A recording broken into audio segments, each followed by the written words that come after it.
Alex and Allyson Gray. So good to have you guys here at the table.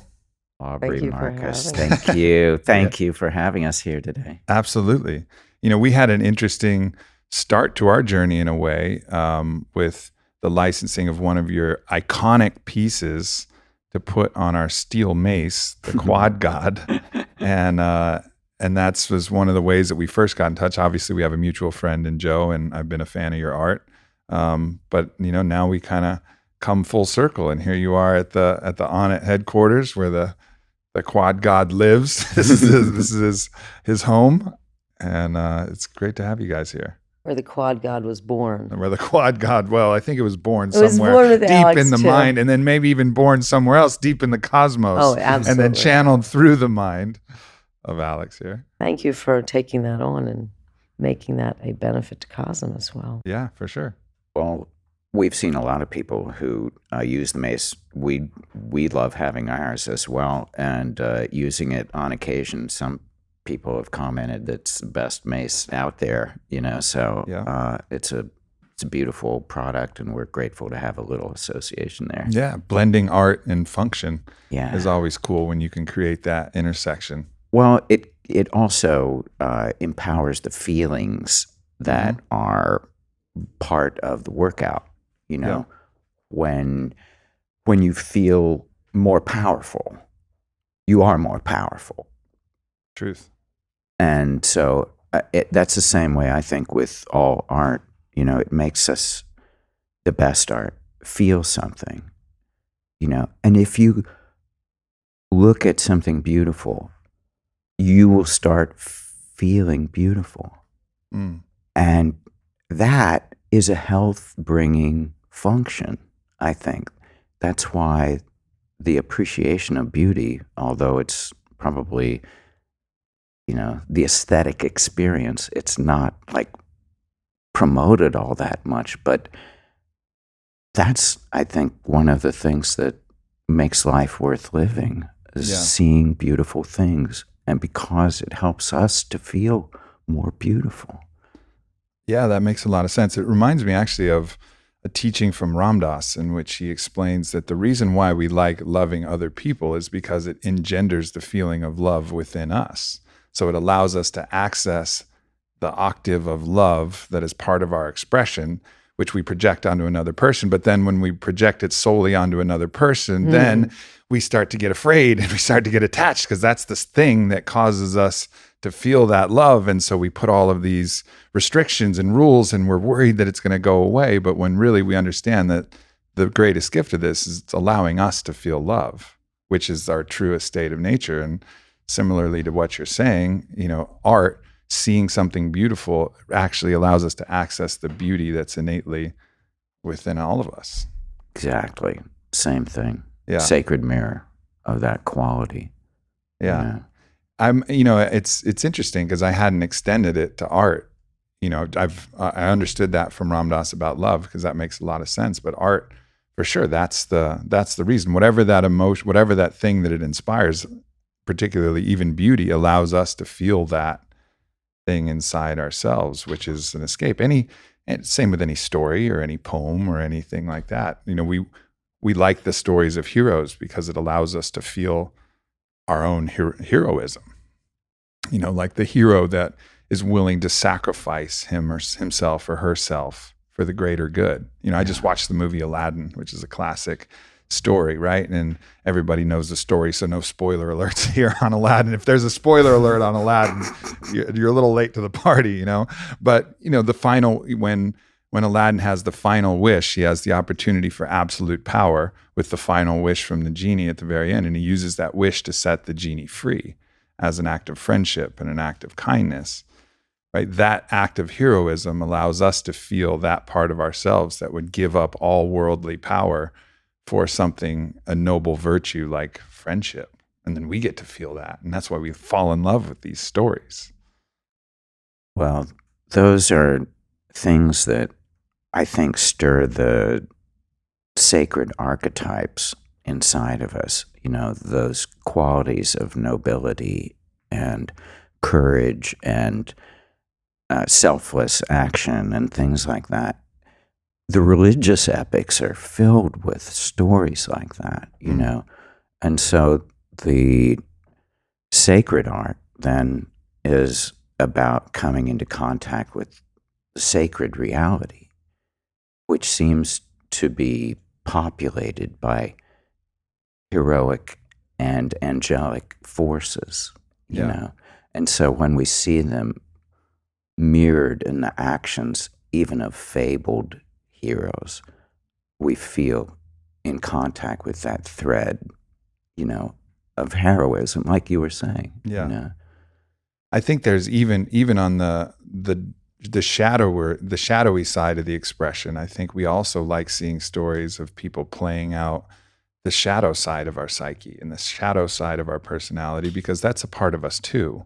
And it's almost like this naughty indulgence of this side when we get to watch the anti-hero or get to watch the villain. You know, there's a way that we can experience that part that we know somewhere deep down is still self too. You know, we're not pure beings by nature. We're a mixed bag of all of these things that, you know, cumulatively create polarity and give us the opportunity to choose, you know, the angelic expression or the heroic expression or the love expression. But we also have the opportunity to choose power or to choose control or to choose all these things. So, you know, all of these stories really, and all of the art pieces, even the dark art pieces, you know, they allow us to, you know, kind of explore that side of ourselves too. Totally. Well, you know, the Hindu sacred arts have a certain quantity of what they call the rasa, which is like there's the joyful and ecstatic feelings. There's the creepy, frightening feelings. There's, you know, each kind of scene in a play may overarchingly have a quality, a rasa that goes into that, you know, and they on all the epics they have to touch on these feelings, you know, in order to... Yeah, it makes it more tangible, makes it more real. Yeah. Gets at that umami part, so it's not just sugary sweet, you know, it gets a little bit of the bitter notes and some of the other notes. Well, there's no better way of getting at the shadow, I think, than working artistically with much shadow. better than doing it out in the macro. There you go. In the real world. Yeah. Don't get a bump stock, get a paintbrush. Yeah, exactly. That makes a lot of sense. You mentioned the Hindu art, and one of the things I was thinking about talking to you about is you're one of the real visionary art progenitors, as far as I understand it. You know, like when I think of visionary art, like your name comes up as one of the originals who was kind of putting this out into the mainstream. But I'm sure that you have a much better understanding of where this lineage kind of came from. And so I was just going to ask you where you drew your original inspiration for this, you know, amazing visionary art, because there's been a lot of people who've followed after you in your footsteps. Obviously, people like Android Jones and different people, but everybody, you know, you were really one of the first that was kind of pushing this type of art, psychedelic inspired, perhaps, or just truth and divinity inspired, you know, whatever it may be, but art in the mainstream. But where was the lineage that you actually followed? Well, I think that first of all, there were these psychedelic experiences that happened, and in your own life, these are life-changing experiences, you know, when you encounter the psychedelic, visionary, mystical experience. No doubt. And so that happened for me when I met Allyson. And in her living room. And Alex took LSD for the first time at my party. And I had been tripping already for 6 years, but he had not. He kind of like, you know, put it off because he was smart and wise compared to other people who I was started when they were depressed. teenagers. Right. Quotations around smart Right. and wise. Yeah. But then I think that the term visionary art started when your book was published in 1990. The visionary art, Sacred Mirrors, the visionary art of Alex Gray, was the first time I ever saw that word used to describe people's art who is influenced by their psychedelic experiences. But it also includes people who are just spiritually inclined and people who are visionary through meditation and holotropic breath work and all other kinds of ways. So, but I think you got sort of engaged with that title at that point where I don't think it really was your title before that. Well, I think that since that time, it seemed to be the best word at the time without saying psychedelic art. And the thing about like calling it psychedelic art is then it's about the substance instead of what the substance or sacrament allows you to see. And so visionary, it gets for a while, I mean, this is the 90s, so drug war still is in, full strength in this culture. So the first words, though, the first sentence, I think, of The Sacred Mirrors, Allyson and I wrote that we had a powerful psychedelic experience on June 3rd, 1976. And that,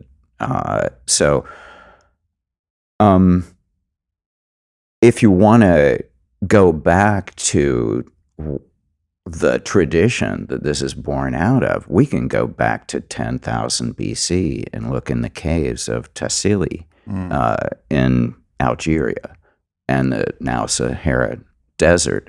You've got caves filled with mushroom-headed beings carrying mushrooms, kind of giddy, running around the cave walls, and a bee shaman, that has mushrooms sprouting all around its profile. And this is I think, at least the smoking gun of visionary art, visionary psychedelic art that shows us that there's a long history here. It predates all of the known religions.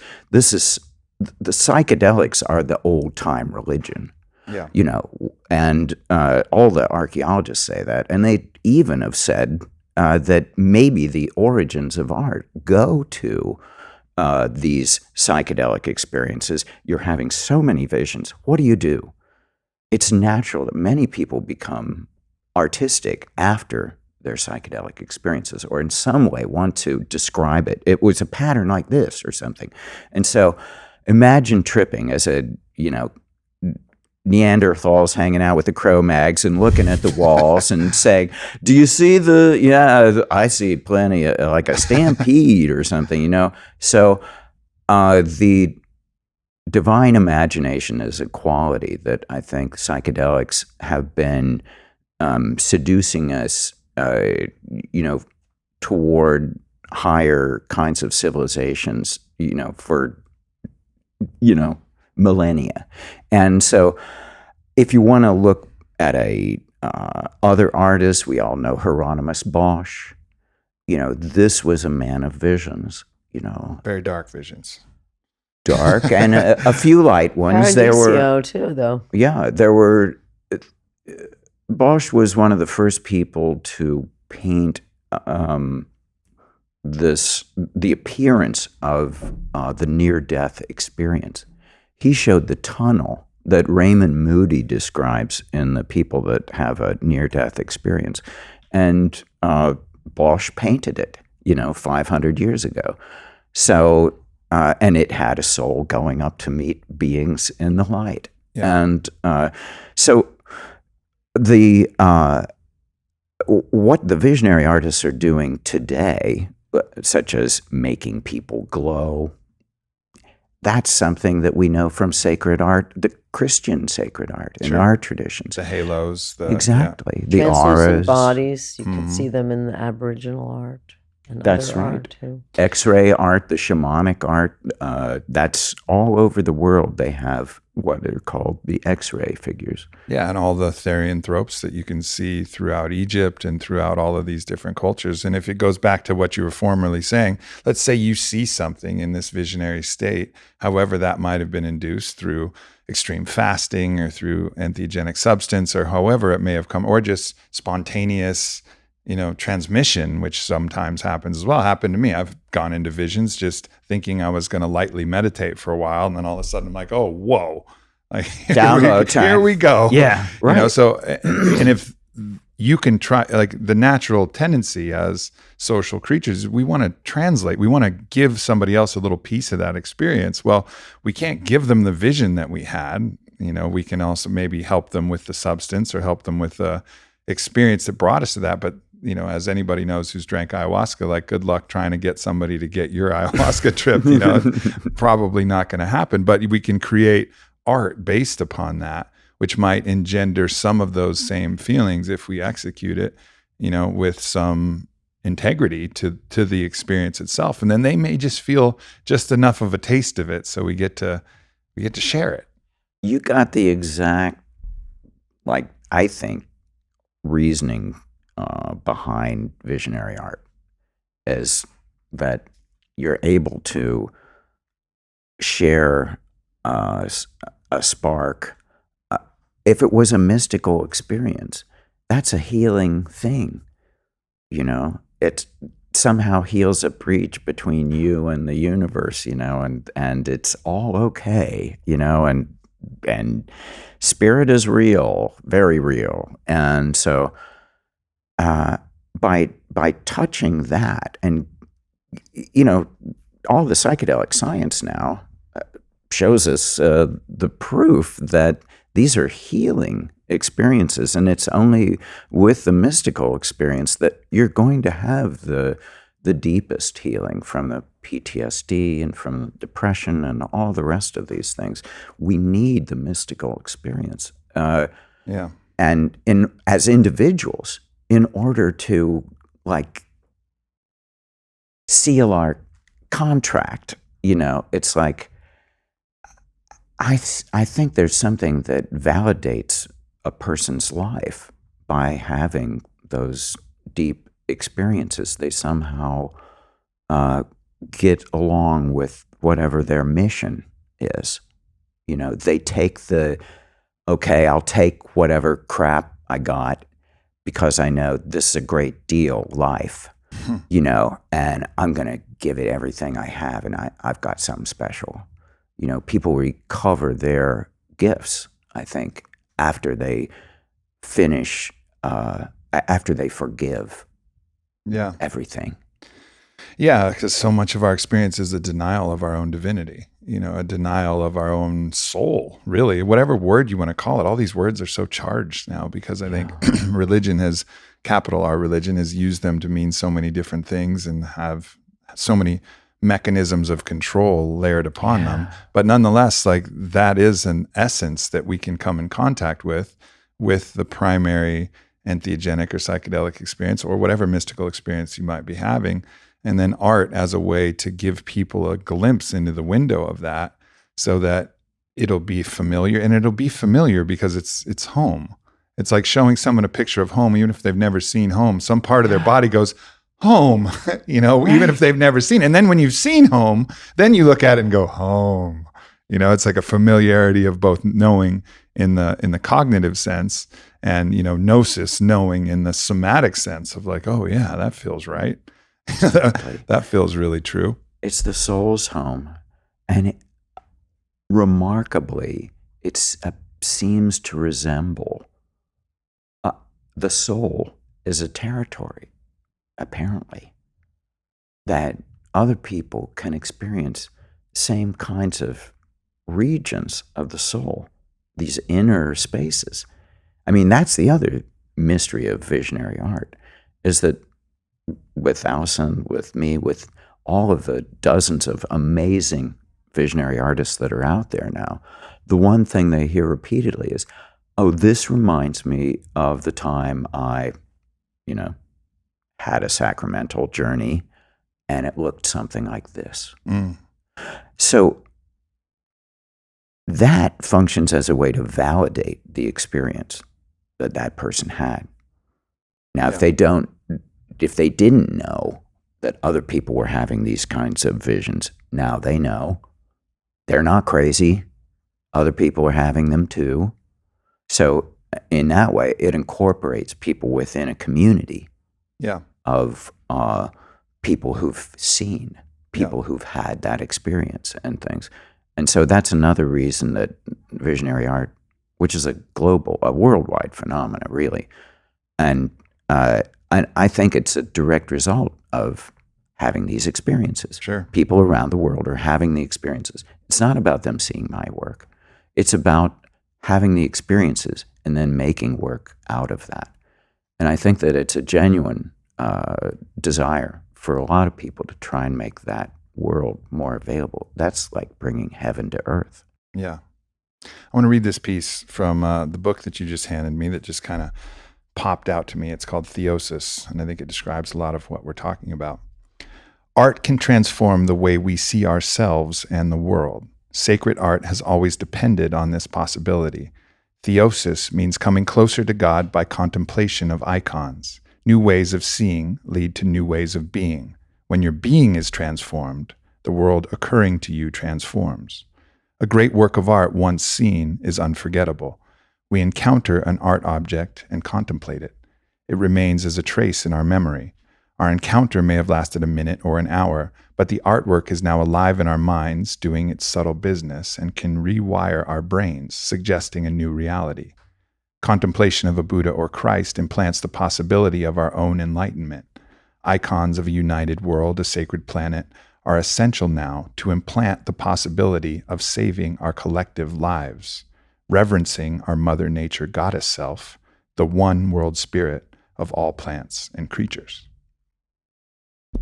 So that's from the book Art Psalms. Art Psalms by Alex Gray. Amazing. I've just gotten to dive into it, but that one really jumped out because, you sit around an ayahuasca sharing circle, which I would imagine, we haven't talked about it yet, but I imagine you guys have as well. And I've done many, many of these, and I've never heard someone's experience and gone, that's weird. They can be completely far out, but all of it seems true in some way.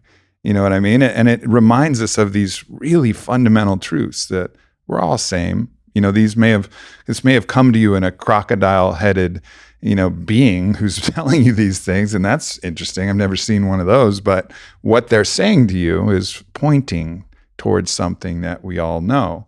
And just the art as a representation of that experience is pointing to something that we all kind of know. Well, that's the way Plotinus talked about knowing.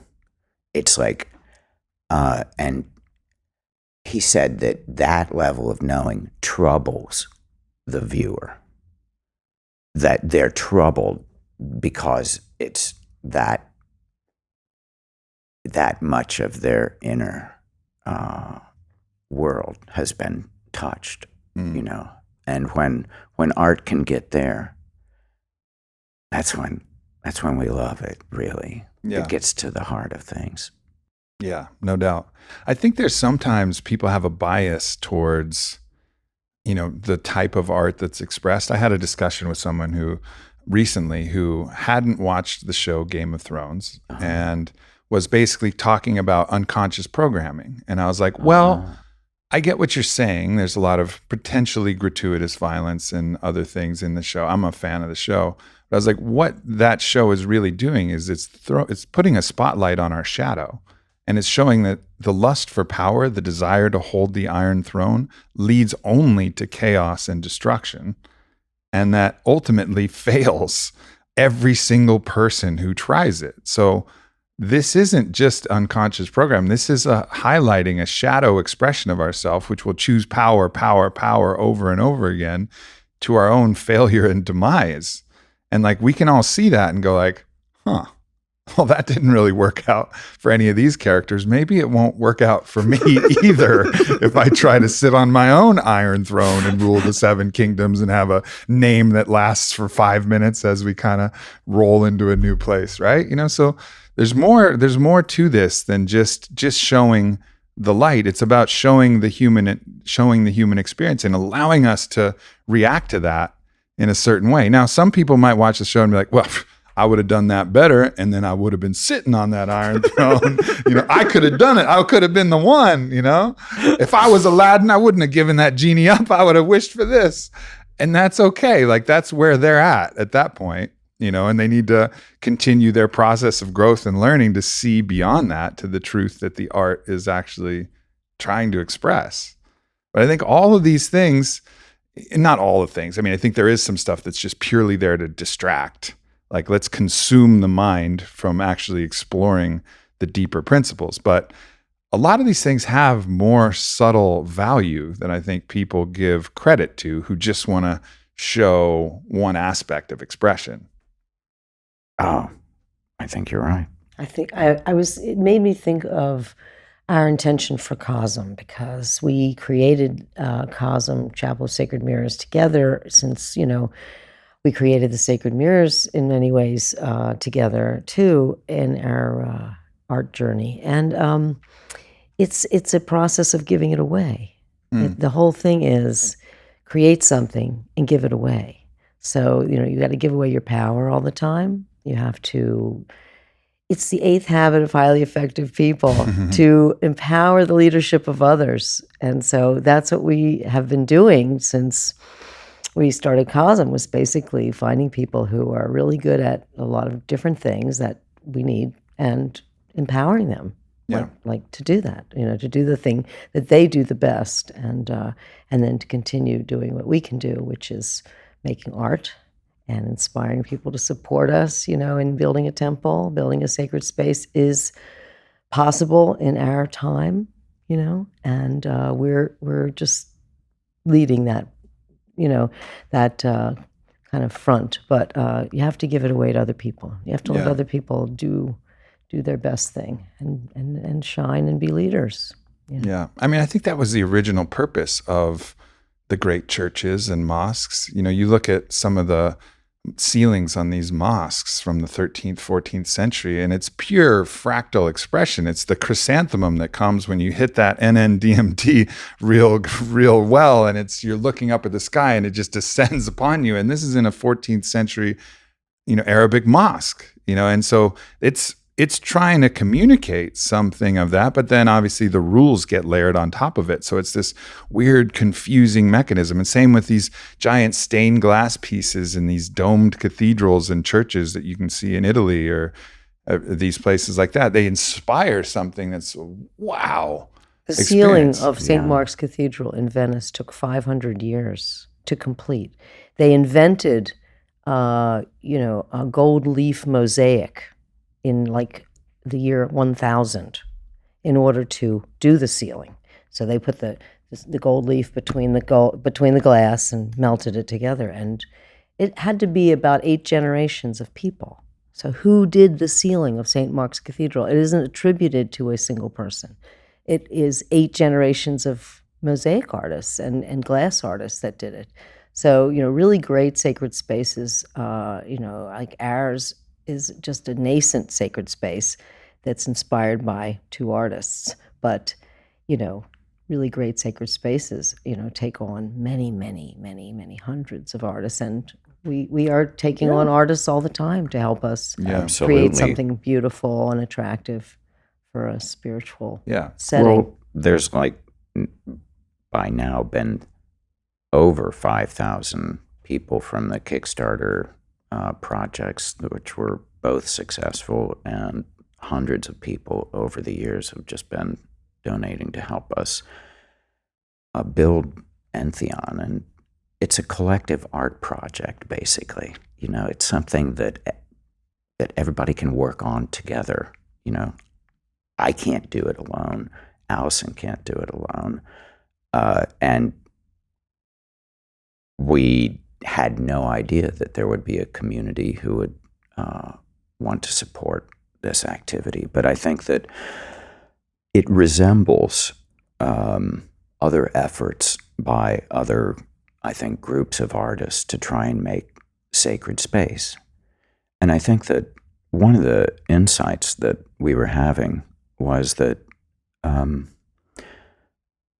we thought as artists it would be cool to found a church that would be more like an art church, because we know about all the religions basically because of their art, the creative expressions that are left behind, the temples, like you were talking about, Sure.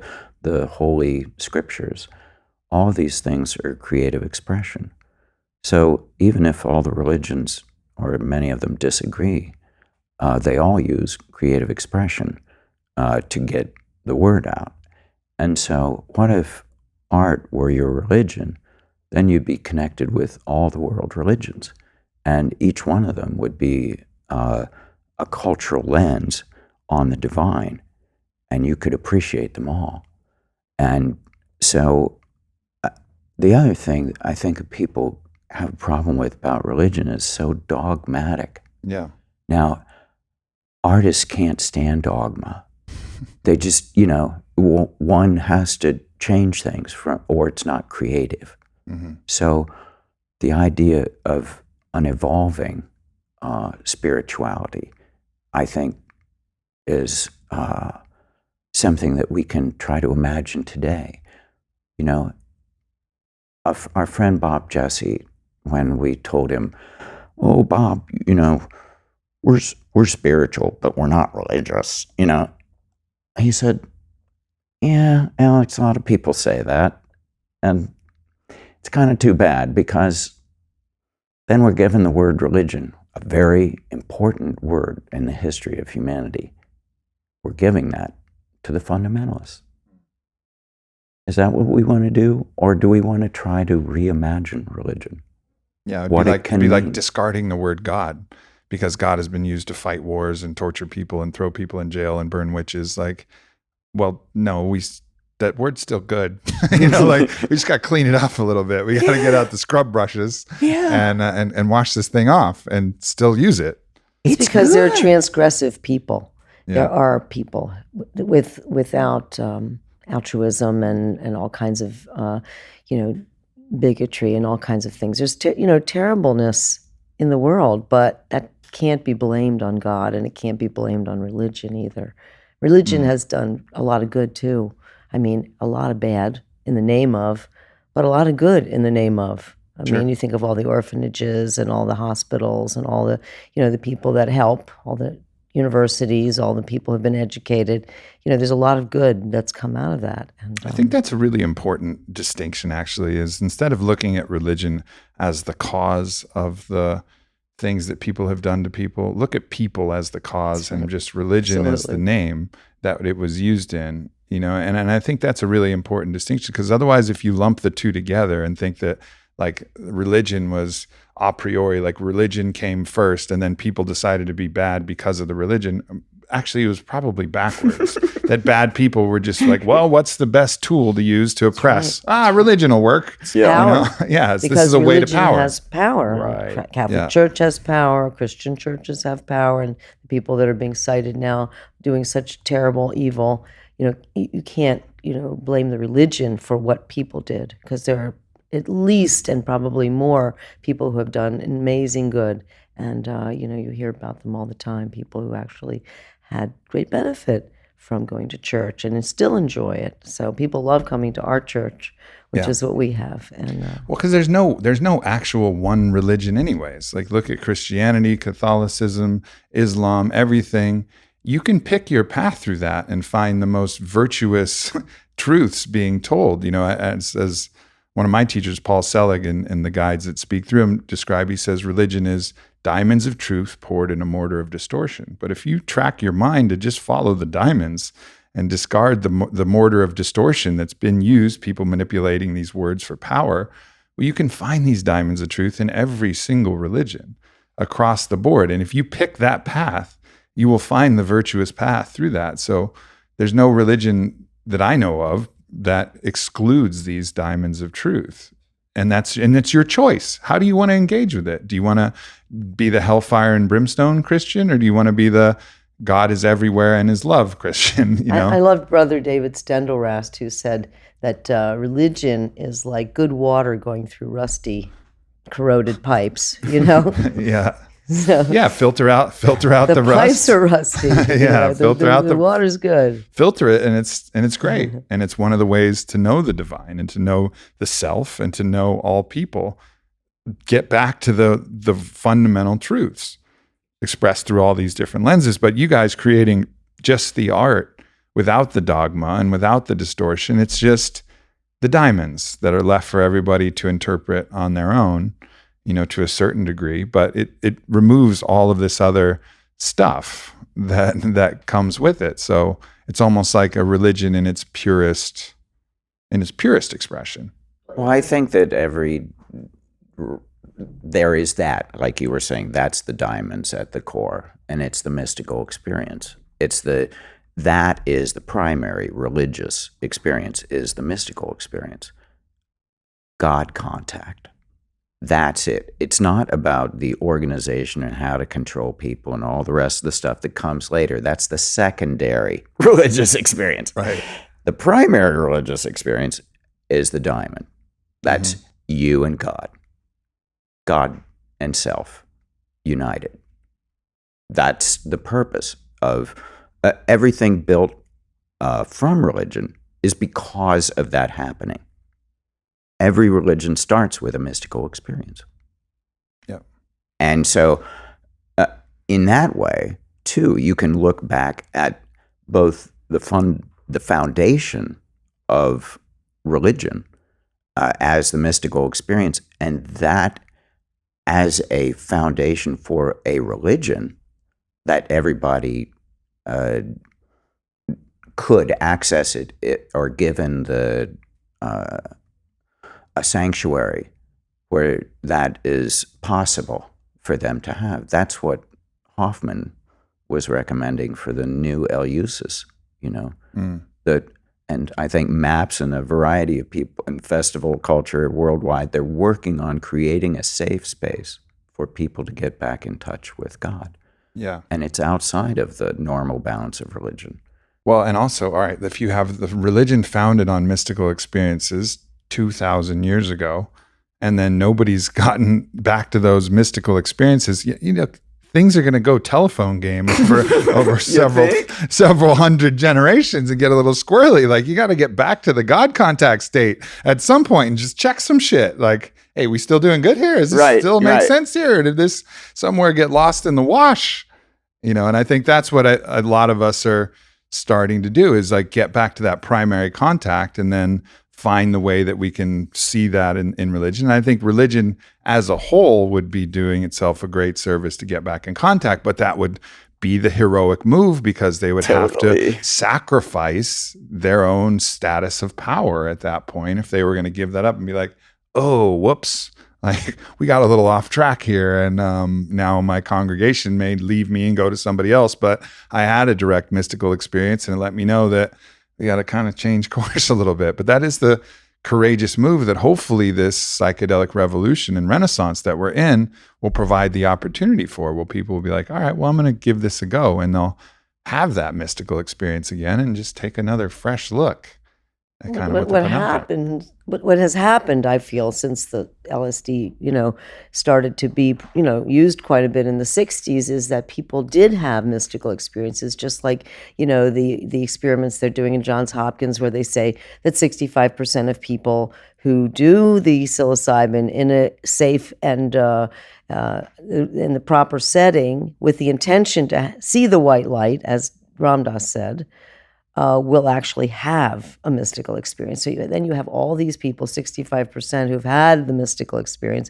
They have had contact with God, and they know what you're talking about, and they want to get together and talk about it. It's it's like that scene from Close Encounters where everybody's had this vision, and they're all like building it out of mashed potatoes and sculpture and drawing, and they all want to meet at the same place. I mean, that's the kind of feeling that I get about, the psychedelic experience, that they're looking for a spiritual context, a container in which they can express and feel and be with others who've had that experience, because the first thing you want to do is share it. Yeah. You feel radicalized almost, it's real. I mean, for me and for Alex, I feel we grew up in a semi, secular but somewhat religious, background, and we were just agnostic in a sense, or maybe atheistic, but I was agnostic, and I just saw God, and then it was like, oh, this is what they call God. It's got a word. It's not a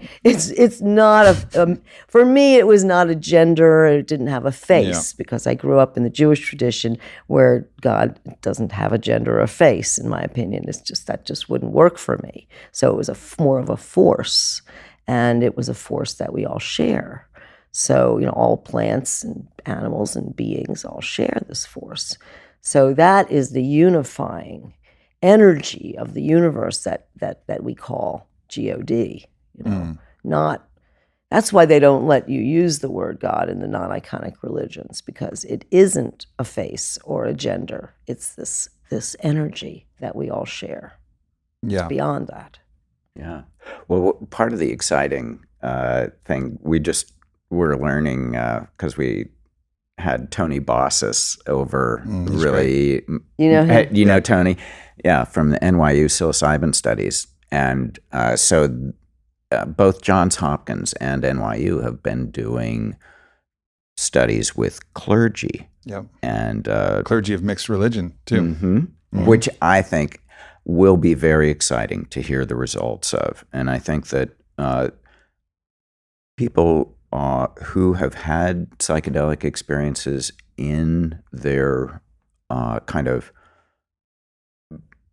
in their chapel, in their synagogue, in their mosque, and things like that, usually are not telling the congregation about it. And I've talked with some pastors who've had these experiences, and they're still challenged to talk to their congregations about this, soul revealing and revolutionary kind of experience. Well, there's a paradigm in which they would have to discard, in which you're not supposed to have direct contact. You're supposed to go through the words and then talk to the intermediaries who talk to the other mediaries. And then way back when some people had direct contact, but can't have direct contact now. And where so does it say that, though? Yeah, right. There is that's it. That's more church doctrine than anything you'll ever read in a Bible. Sure, it's not what Jesus was talking about, Well, which is when the Christ is in God all is of found us. within. When Yeah, people exactly. are born again, though, and when they die in the spirit and things like that, and they have these epiphanies, I do feel that they make contact with the divine. And so there are people within certain, faiths that are expressive, more expressive, that I think have felt Absolutely. that power, that spirit in their own way. Singing can do it. Holotropic breath work can do it. Yeah, they can't. But can they say, so I had a interaction with God, and let me tell you about it? Because I can say that, because on an ayahuasca experience, it was a very simple and profound experience where I had contact with, what I can only describe as God, and it basically said, let me tell you the greatest love story ever told. And it showed God as the spirit imbued in all things, meeting with matter in the physical form, and is like the divine masculine and feminine expression. That was all God said. But I can say that God told me the greatest love story ever told. And it was spirit and matter merging in sacred union. And but a pastor can't say that. A pastor can't say God told me this, directly. And I think that's a shame, because we all can. And it's subject to our own interpretation, and maybe we got it a little wrong, and that's okay. It's all right too. But to be able to just say we can all communicate with that force, and it'll come in, and it feels like this, and then be able to just speak openly about that, just expel that myth that we can't make contact with that universal force. I think that God comes to each person, uniquely in some ways. I mean, Moses saw the burning bush, it was not being consumed. It was just burning. And it was talking to him and saying, take off your shoes and pray. This land you're walking on is holy ground. And then Muhammad, flew across the heavens on a back of a mule, a person-headed mule. And then, Christ had his own epiphany. They all have had, and expressed their own epiphany. Now, you saw God in my apartment, on my couch, as, in a sense, as a unifying force between the black, the dark, and the light. Yes. It was my polar unity spiral. And it was my first trip. I've talked about it a lot of times, but basically it was one of the strangest acid trips because I've never had an acid trip where you see the same thing for hours on end. You always see everything different. Sure. It's never the same. The vision, as soon as I would close my eyes, was always the same. And I was inside of a tunnel, inside of I guess a vast tunnel inside of myself. In my mind, it seemed I was in the dark. And it curled around, and right around the corner was God, basically the light that was shining out around this kind of cavity that was like a mother of pearl kind of surface to this shell-like mind that I was, conch shell of consciousness, it seemed, going around. So I could see, I was doing a lot of artwork about polarities. Mm-hmm. So maybe this is why God spoke to me in a very clear, straightforward thing. No faces involved. It was light only. I was in the dark part of the tunnel, but I was going toward the light. I got my path. I got my orientation. And so I understood as a nihilist, I was no longer a nihilist or someone who, thought that, or was agnostic. Now I was a mystic. Now I could say for certain and for real, God does exist. And I got my confirmation, and that light could tell me everything. And that in the tunnel was like every shade of gray connected the dark that I was in to the light there. So that's when I decided to change my name to Gray, because it united the opposites. Yeah. That's again one of those ultimate truths where the darkness and the light ultimately can be seen as the same, just different expressions of the thing that is everything, which is what we can call God, which is, blended together is the gray, and the beauty of that. And I didn't know that's where the origin of your name came from, but what a beautiful way for that to come through, because that's the truth. The truth is, I once had a ayahuasca shaman describe to me the devil as the one with so much compassion for humanity that they were willing to hold the polarity of ultimate resistance, so that we could have free will. Because otherwise, if there wasn't resistance, guess what? Everybody's just enlightened on a one-way water slide that we can't get out of, going straight towards it anyways. But now we got some wiggle room. We got some choice, because there's resistance, and then there's acceptance and surrender and fighting and all of these things that we get to choose. Interpretation. Yeah, we get to play in this landscape because of that. But that's only possible because of the extrapolation of these different polar forces, of which can be seen as the same, but also in another, octave lower is seen as different dark and light, or, all of these different ways that we describe different things, but really all is of, or nothing is really, and that's that fundamental truth that I think a lot of us ultimately get to. First, we see the dark and the light, and dark is bad, light is good. And then we start to blend them and be like, oh no, thank you for all of this. Yeah, what a beautiful shuffling of the transcendent and the immanent. That love affair that you're And when speaking. I saw God for the first time, I had just read Ram Dass's book, Be Here Now. And Ram Dass talks about the white light, and that if you take LSD in this sort of conscious way where you go into a dark room and lie down, instead of the way I was taking LSD, which was, with my friends, partying, or climbing mountains and dancing to Led Zeppelin and whatever. But if I would go into this dark room and I would just be open to quiet and inner experience. And what I saw was the secret writing, and it became part of my art. So it became my art. I mean, it's the secret writing was wafting through the air and washing all over surfaces. And to me, it had a meaning without translation. It had a meaning that could not be translated but could be known. So it was like telling me that, that all communication and all artistic expression and all things that are symbols in the world are our inner world becoming outer world objects. And that was, the expression of God, that it could be the expression of God. And this was sacred, secret writing that I knew that it was God, but I didn't know, I couldn't tell you in words what it said, but I continued to make art about it and explore it and realize, the importance of symbols in expressing God. Yeah, for sure.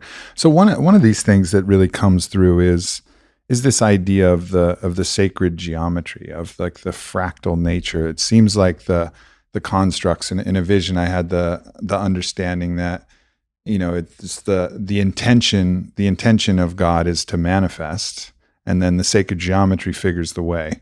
It's just, that's like all the little Legos, these tiny little Legos of light that just go cactus, amethyst, human, and you start to see through to it seems like you see through to the building blocks, like the very building blocks of the manifest itself on some of these psychedelics. And that's, I think, what's imbued in so much of your art and other art is you start to see the fabric. The cosmic web weaving us. Yeah, exactly. The threads, not just the tapestry, but the threads themselves. Well, that's what I think was the message in your secret writing too, Allyson, was a kind of divine intelligence symbolized in a language of light.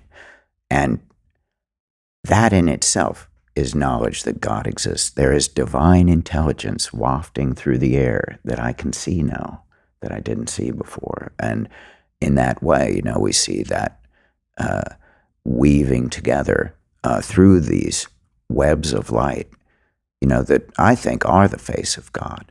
If we look at the clusters of galaxies and the dark matter and the dark energy weaving together the galaxies, it looks very similar to the neuronal web and the mycelial web and the cardiovascular and lymphatic web that weaves us.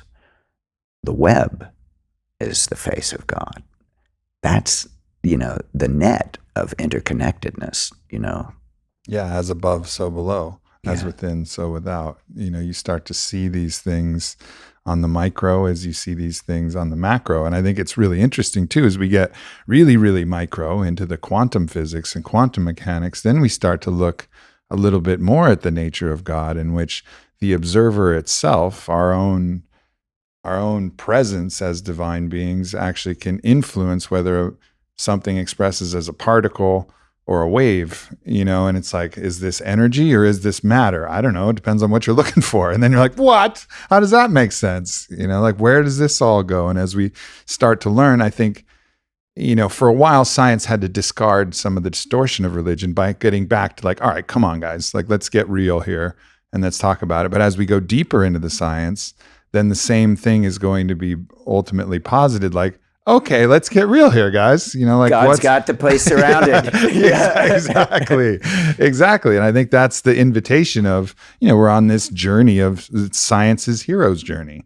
where at first it's, yes, disproving some of the things that are all, distorted and untrue and mythic. And then eventually, in my opinion, going to eventually prove the mystical, in its way, because I think all things are possible. We just haven't, all things have this, an explanation that is real. We just haven't developed the methods and the tests and the analysis to be able to show exactly what is happening here. But it wouldn't surprise me at all if we're able to do that, and the scientific method is able to actually keep going and show what that potentiality and possibility really looks like. I think that basically the Johns Hopkins replication of the Good Friday experiment in a much more sophisticated way is the science that proves the existence of divinity. Now, there isn't any better or closer experimental proof of that. But if you actually want to look about this crazy idea, how do we prove the existence of God? Oh, you can't do that. Well, where would God show up? God has always shown up in our imagination. Every experience we have is a product of our imagination. We still haven't dealt with that shit. We have no idea what the fucking imagination is, and it's the cause of everything. We're projecting a world out here. It's being generated from inside. And so no one has a clue, like, how does consciousness do that? How does a sense of self arise within the context of a mainframe, like a body? It's an astonishing miracle, just really to conceive of it. And we've made forbidden the tools that can help us start to understand that, which is the crazy irony of what we've done. It's like, okay, we could get answers, but don't do it. By all means, we'll throw you in a cage for your own good if you try to do that. Yeah, that is dangerous stuff. You're thinking about really deep shit. Yeah, exactly. Yeah. It couldn't unfold at a more perfect time than at the crisis that we're at right now. Honestly, we all need more light and more spirit and more devotion and more vehicles and containers where people can really learn to get along and make something beautiful together. And it's the only counter to the ugly, the bad out there. There's a lot of bad out there, and we want to, do all we can to bring the light, and that's what you do with Onnit. Do my best. Yes, you do my best. It's an oasis of health and growth and transformation. I think that's what we all want to try to do. That's what we aspire to. What can you do? Sure. You can go out there and fight. You can be on the front lines, fighting for all the causes that you believe in. Or you can create the light and have a beautiful life with people who really would like to share that with you, It's not that you don't know that the bad is going on. You know it, and you detest it, but you keep heading for the light. I mean, what can you do? What does every yogi say is true? That every moment is perfect just as it is. So finding that perfection and creating a container for people to be at peace together. And giving people permission to be that as well. Creative, as soon as we express that, whether it's our own vulnerability and our own struggles or shadows or our own, positive expressions of what we're able to feel, then it gives other people permission to feel the same thing, which is probably one of the most powerful things that we can do, is just show that proof of concept. Like, hey, this is possible. This is possible. This is also possible. These dark thoughts and these feelings of like, what can I do? Am I even good enough? Am I ever going to forgive myself for what I've done? And every time you share any form of that truth, other people can go like, oh, wow, I'm not alone. And then that sense of global community and unicity will start to form, and people will start to look at each other like, well, maybe it's not just me who's in pain and has anger and has self-doubt and has these things. And maybe it's not just me who sometimes feels like I could, love the entire world at the same time with a single exhale. Maybe we've all had these different experiences, from the ecstatic to the ultimately self-deprecating and really challenging, and trying to bring the community together to just be comfortable to have true conversations without the posturing and without the pretending and without all of the different ways that we go about it. I mean, I think that's really one of the biggest gifts that we can give, is just to be truthful, just really be truthful. And I'm, excited about the way that that's kind of happening, where that virtue of authenticity and that radical exposure of oneself is now finally being, I think, rewarded. People are like really hungry for that, and they appreciate that, and I think that's a great sign, because I think that's how growth moves. Growth moves through that the true recognition of who we are and what we are and how we serve, and not only that, the ultimate expression of that, but also the denial of it that we all go through, and the challenges that we all go through in that process. Yeah, it's a sacred path that then, as creative people and creative agents in the world, that, we can add more light or more darkness, all our choice. Exactly. And it's an aesthetic choice too. You can see how the kind of questionable moral and ethical kinds of things sometimes come into the culture making. Like what sells, what do people respond to? Those are a number of questions that keep a kind of culture going, instead of built on the mystical experience and the psychedelic experience.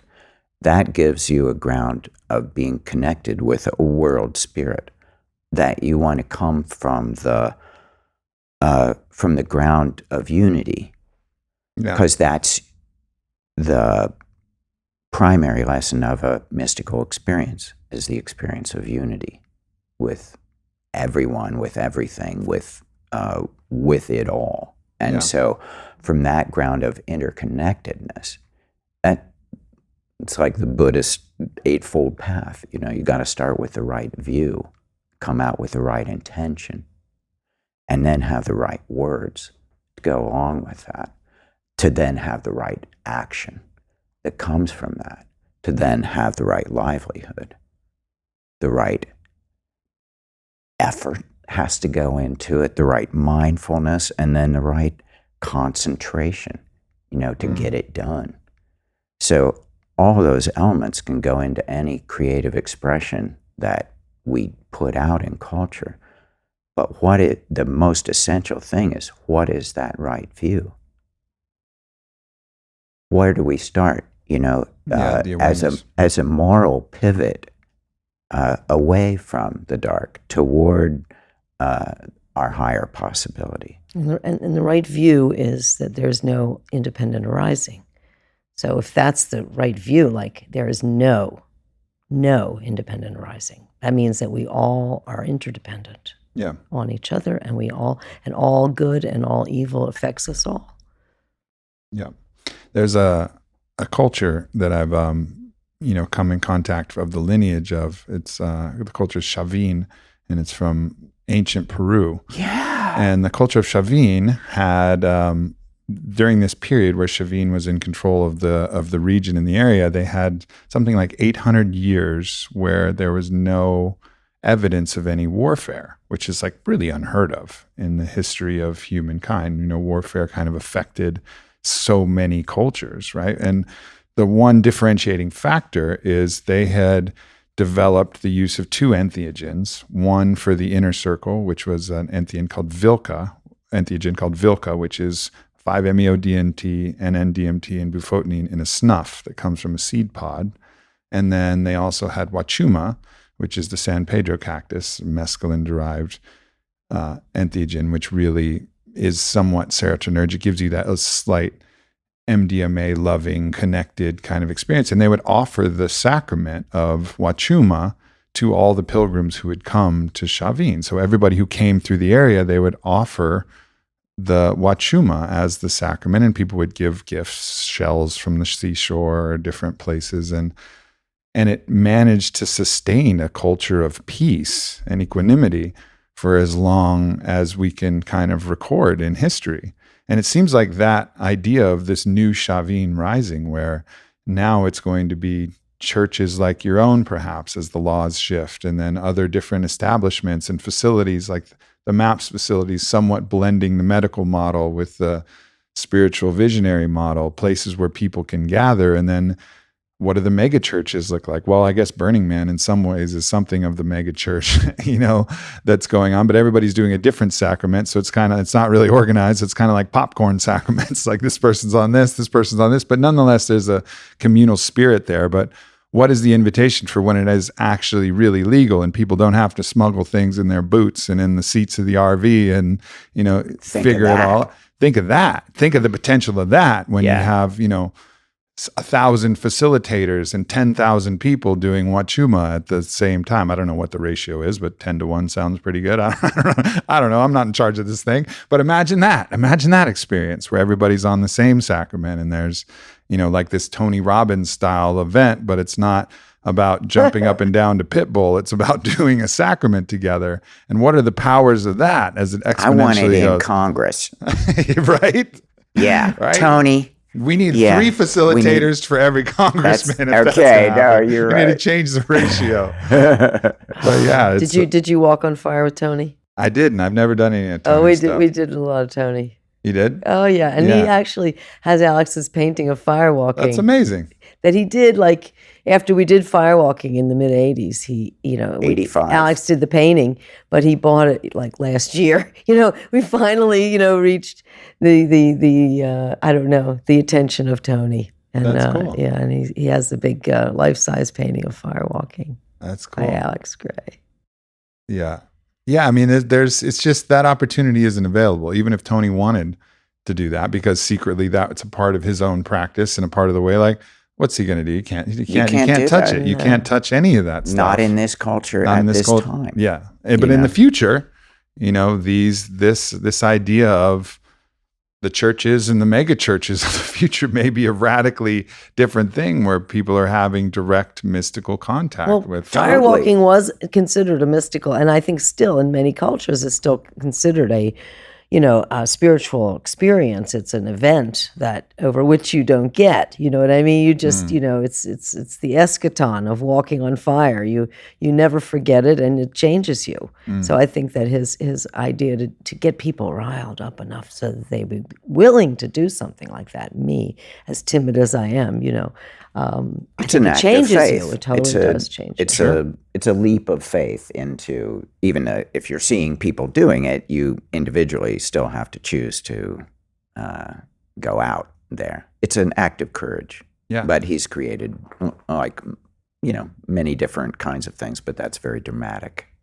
In a way. I think one of the other ways that I've seen it done is my friend Wim Hof, who has the Wim Hof method of the breath work and the cold. Yes. He has these giant gatherings now where everybody's breathing together and everybody's going through the process, and then everybody's diving in this really cold water and going through these transformative experiences together.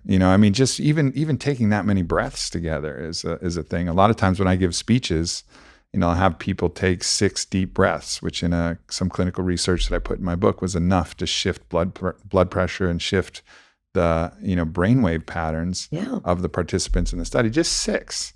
Well, you keep going, Wim Hof going 20, 30, 40, 50 or whatever, and then that's going to be transformative in and of itself. And then going into the cold, well, now you're starting to stack these things, and then you're starting to approach this in a lot of ways. So there's many ways to do it. And I think people are hungry for these things that draw us out of our ordinary life, which oftentimes is far too much suffering. They're initiatory. Yep. They initiate a new sense of self. Clearly you're not the person you were. Now you've done this. Mm-hmm. What else could you do? I mean, that's the whole idea that Tony had, was if you can walk on fire, can you ask for a raise? Can you lose 10 pounds? Can you stop quit? smoking? Yeah. Right. It's empowering. Right. Yeah. Wow. Yeah, it makes a lot of sense. Well, and I was going to say holotropic breath work. Stan Grof and Christina Grof developed it after Stan was not allowed to use psychedelics to elicit these experiences in people. So they developed holotropic breath work, which was that, and a lot of people feel like they get very high. Absolutely. When you're dealing with the breath, I think it's either choking or getting more oxygen. It's about almost like rebirth. I think that the breath, every breath, we're reborn. And so as we play with that, we're playing with this almost the mechanics of rebirth. Yeah. In our minds. There's so many ways up the mountain, and I think learning all of these different ways, because the psychedelic experience isn't going to be something that you're going to want to do all the time. And one of the methods that I really like is ecstatic dance. Yeah. So that's a container that I've cultivated and I use on my retreats and masterminds and things. And I've actually mapped one of them to Stan Grof's basic perinatal matrices. So BPM 1, 2, 3, 4. So you actually dance your way through these different processes, ultimately finding yourself in the ecstasy of breath and being birthed. And it's a really powerful experience for people, especially because people, men in particular, I find, are constricted in certain movement patterns and are uncomfortable with their body because they've had to be this macho form of themselves that only moves in a certain way because of rampant homophobia and social stigma and all of these things that have kind of constricted the way that we're comfortable moving. And you burst out of those patterns and then follow these arcs, whether it's the hero's journey or the basic perinatal matrices, and come out the other side. And doing it with the community together, it just really bonds people. Right. We have really electronic dance music, and then we always consider it ecstatic dance. I mean, people can really, pump themselves up and get very high at the ecstatic dance music. They're all in a tribe together. They're all jumping up and down. And I've always felt that the young people that are jumping up and down together at these ecstatic dance raves, but now more trance or, EDM, whatever it evolves into, they are having a community spiritual experience. Yeah, very, very valid. Bonding. Of bonding. Of bonding, like that, exactly what you're saying. And to have a group experience where you're going through those transformative rebirth stations, and dancing. And, I think that ecstatic dance is probably, maybe it's the first art form. Yeah, one of the most ancient ways in which we've all accessed that point. And it's also, I think, you can take it the other way too, where you can go to a nightclub where you get some people paying for the really expensive tables, and then the more expensive tables, and then the fancy showing of how the sparklers and the champagne and all this kind of hierarchy and posturing and the way that you're kind of showing off and trying to attract this different thing. And then there's some people dancing, but mostly everybody's just trying to look cool for the other person. It's like the opposite of an ecstatic dance where everybody's sweaty together on the same level. There's no hierarchy. You bring whatever you're drinking, you're bringing yourself, and then hopefully it's water. And, it's just a different type of thing. But it's like, the original mystical experience in religion, like it can get distorted. Dance, this thing that we all love to do, that we're called to, well, we can create this into this kind of hierarchical,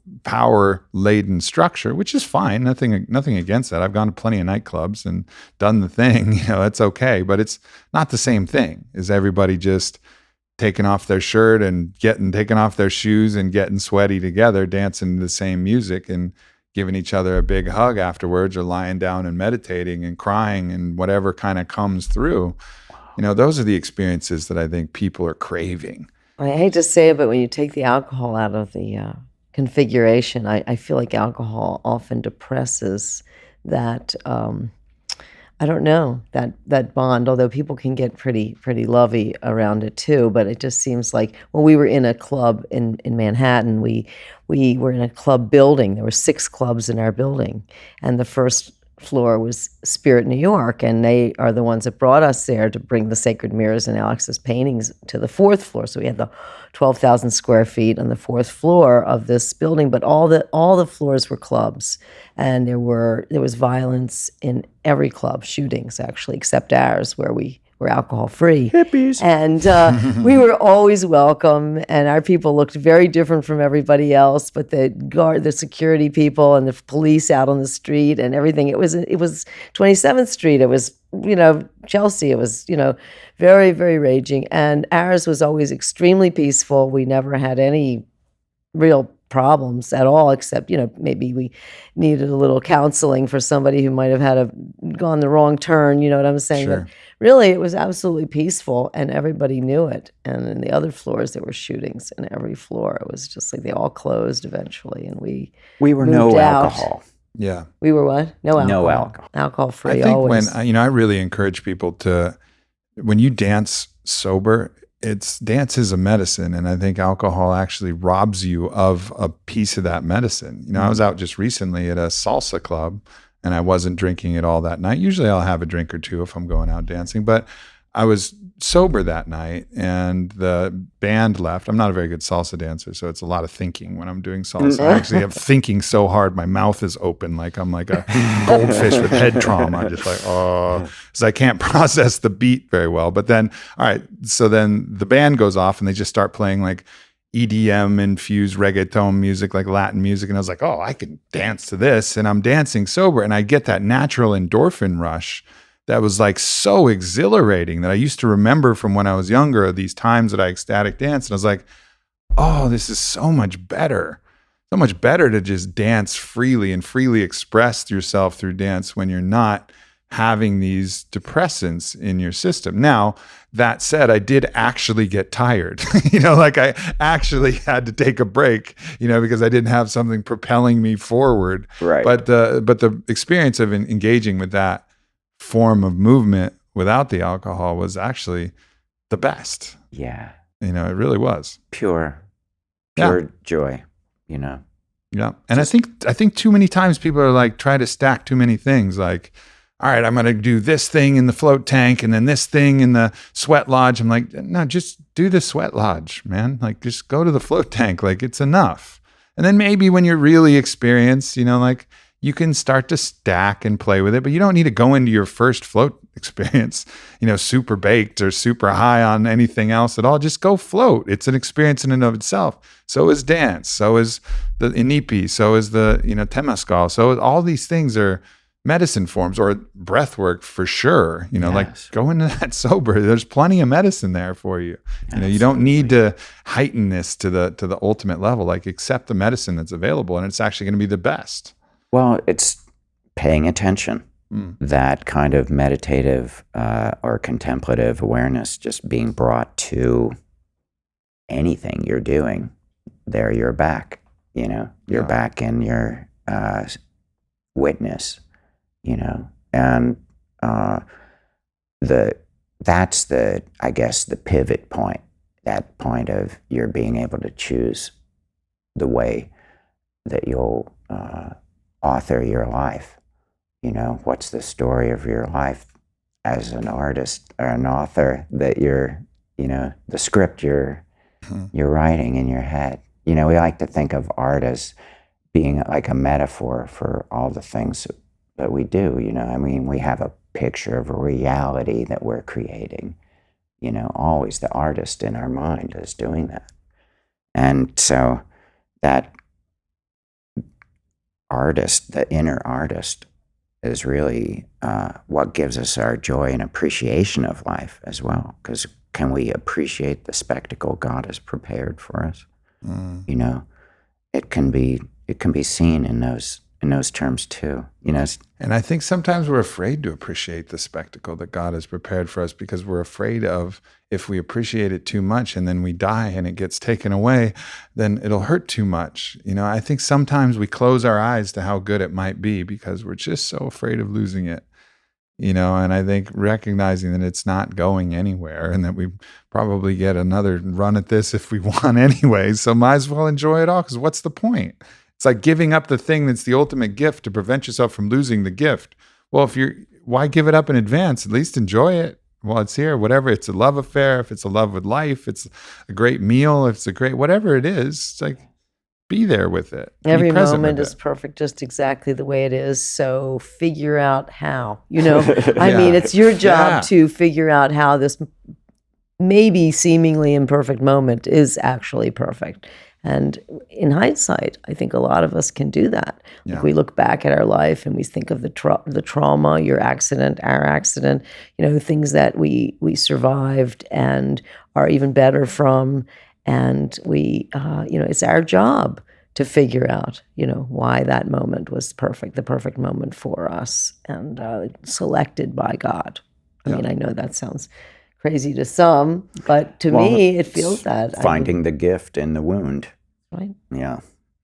And we can be perfect, batting 1,000 at looking back at our life and being grateful for everything, but still look forward with terror and apprehension at everything to come, right? That's it's like, true. no matter, I've had 38 years of being grateful for everything that's happened, and I'm looking forward to the next 38 years going, oh no, it's really going to take a turn. Oh shit. It's come a on. practice though. Yeah, it is. It's a practice when things come up, like, you're getting older and you have achy here or there, or you have some illness here or there. Like, it's your opportunity it's your challenge to confront that. What can you do? What are you not doing that would make you well again? Or what could you do better that could have you come out better in the end of your accident or your infirmity or the gift of it? Every single person who, survives, according to Andrew Weil's book, Spontaneous Healing, the bottom line basically is,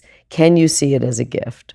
All the people that he collected, all the evidence of people who have had spontaneous healing from various ways, various, treatments and things like this, alternative healing is his specialty, realized that the illness or the injury was a gift.